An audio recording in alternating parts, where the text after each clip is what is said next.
Water shed కార్యక్రమాల్లో భాగంగా కొండలపై పచ్చదనం కార్యక్రమాన్ని చేపట్టారు.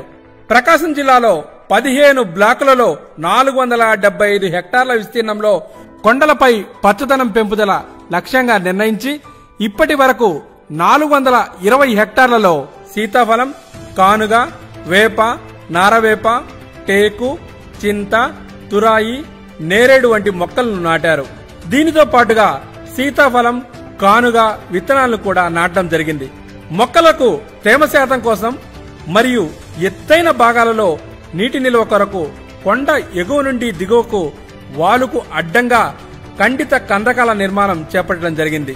ఇంతవరకు ప్రకాశం జిల్లాలో 192 హెక్టార్లలో 1,28,033 మీటర్ల పొడవున 1,56,196 క్యూబిక్ మీటర్ల పరిమాణంలో కందకాల నిర్మాణం పూర్తి చేశాం.